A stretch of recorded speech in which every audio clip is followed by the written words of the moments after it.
No Money Spent episode 5. We've got some fireworks in this episode, and it starts out with an 87 overall Davante Adams pull late Friday night during my 12-hour stream. I'd show you the exact level I got that elite pack from the competitive pass, but it refreshed, and it was probably around level 21 or 22 right after I got that Trevor Lawrence. I ended up selling Davante Adams for around 130k before we went into the Saturday morning shopping spree. If you remember last episode, we got up to around 3.5 million coins with the intentions of upgrading my team Saturday morning, as I was anticipating a little bit of a market crash. The plan was to upgrade the team significantly as well as invest in training for preparation of Wildcard Wednesday and Campus Heroes the following week, but I only was going to invest if the prices were low. Saturday morning rolls around while Legends are astronomically overpriced, being upwards of 800k for Lester Hayes and Steve Atwater.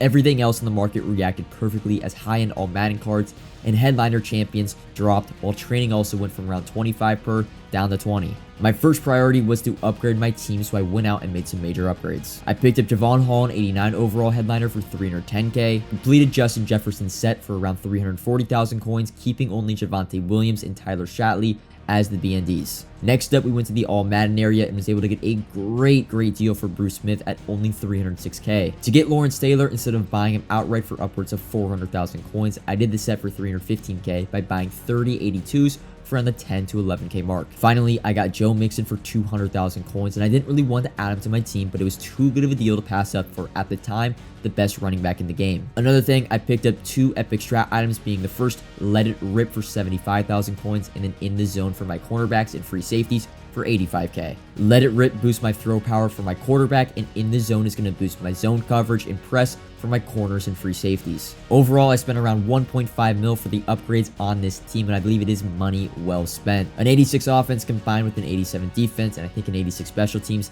86 overall with some of the best cards in the game. My plan offensively in terms of wide receivers is to use JJ in the slot, Moss and CD on the outside. Defensively, Bruce and LT will be my edge rushers with Moss and Snead as my outside corners. Holland and Bates to play free safety and strong safety, and Cam Chancellor and Daxton Hill to be my two users. That's the updates from the squad, and a little bit of an update about Weekend League, which I actually played before picking up these cards. We went 20-5, placing in the top 100, but sadly, you don't get any rewards for playing in the or placing in the top 100 this year, so we're a little left out with that, but we did get top 100 for the first weekend we fully played out. If you want to watch some No Money Spent gameplays, tune in to the second channel, More iJoebruin.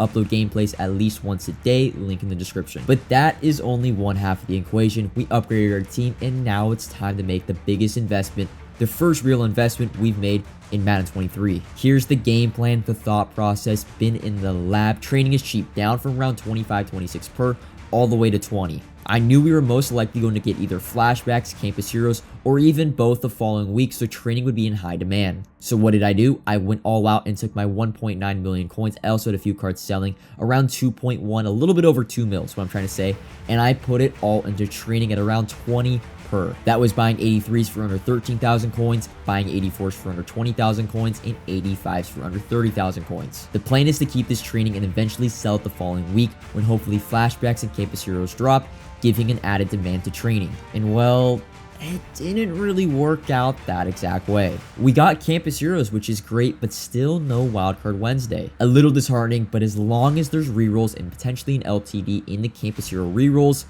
training should be taking a one-way ticket to the moon. Another thing I started to do that I mentioned in my lazy selling coin method video a few days ago is what I like to call super lazy selling. I started listing 84s that I bought for 20k or less at 29.9k and 85s I got for under 30k at 39.9k. The beautiful thing is, if they sell, I'd be making around 6 to 7k profit after tax on each investment, which is amazing given we only spent 20 to 30k on them. Now, these wouldn't sell every time, but I'd say around 20% did sell on the days from Sunday through Wednesday. And if they didn't sell, I'd either relist or keep them because they were originally great trading investments at a great price. To top it all off, I'd take those coins that I got from the 20% that did sell and reinvested into training at the original prices of 20k and 30k for the 84s and 85s. It was a great system that made me anywhere from 250k to 500k because I was able to sell around 50 84s and 85s for those super inflated prices. You're most likely going to be watching this on either Thursday